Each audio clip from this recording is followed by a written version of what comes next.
पृथ्वी से करीब 600 किलोमीटर ऊपर अंतरिक्ष में एक रहस्यमय विमान की गतिविधियों ने पूरी दुनिया का ध्यान अपनी तरफ खींचा है। चीन के इस अंतरिक्ष यान ने स्पेस में एक ऐसा ऑब्जेक्ट छोड़ा जिसके बाद दुनिया भर के वैज्ञानिकों की नजर अब स्पेस की तरफ चली गई। अमेरिकी एयरफोर्स हरकत में आ गई। रूस की स्पेस एजेंसी भी उस ऑब्जेक्ट की असलियत को जानने में लग गई।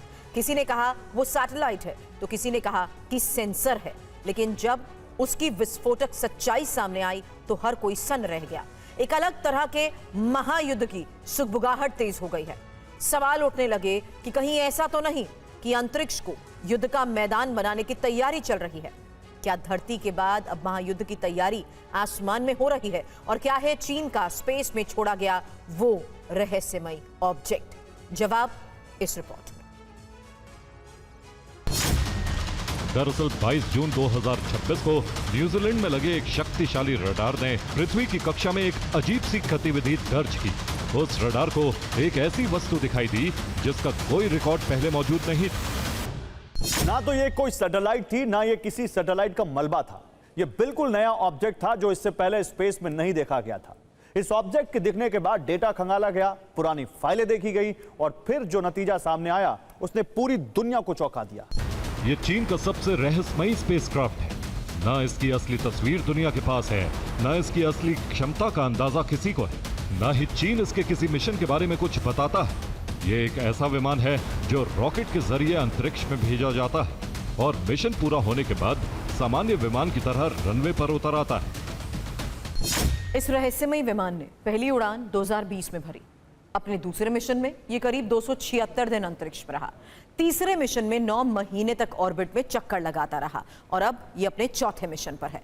कुल मिलाकर ये विमान लगभग 700 दिन अंतरिक्ष में बिता चुका है और इन 700 दिनों में इसने क्या किया ये किसी को नहीं पता।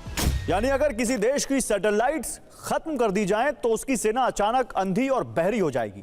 यही वजह है कि दुनिया के बड़े देश भविष्य के युद्ध को लेकर पूरी तरह अंतरिक्ष पर फोकस कर रहे हैं। देखा जाए तो दुनिया की तमाम सैन्य ताकतें पूरी तरह सैटेलाइट्स पर निर्भर हैं, फिर चाहे वो कम्युनिकेशन हो, जीपीएस हो या nuclear command and control system ही क्यों ना हो। रूस ने 2021 में अपने ही एक सैटेलाइट को मिसाइल से नष्ट कर पूरी दुनिया को चौंका दिया था। अमेरिका भी पहले से ए-सैट क्षमता रखता है। चीन ने भी 2007 में अपने एक पुराने मौसम उपग्रह को मार गिराकर दुनिया को चेतावनी दे दी थी कि वो भी स्पेस वॉर में पीछे नहीं। एक साथ इतने घातक हमले किए जाएंगे कि दुश्मन के पास जवाब देने का मौका भी नहीं बचेगा। सबसे पहले उसकी सैटेलाइट्स खत्म की जाएंगी, फिर उसके एयरबेस उड़ाए जाएंगे और उसके बाद न्यूक्लियर साइट्स तबाह की जाएंगी और आखिर में बड़े शहरों को निशाना बनाया जाएगा। यहां तक कि इंटरनेशनल स्पेस स्टेशन भी खतरे में आ सकता है। पूरी दुनिया की संचार व्यवस्था ठप पड़ सकती है, जीपीएस बंद हो सकता है, बैंकिंग सिस्टम प्रभावित हो सकता है, मौसम की भविष्यवाणियां रुक सकती हैं और हमारी रोजमर्रा की जिंदगी अचानक बदल सकती है।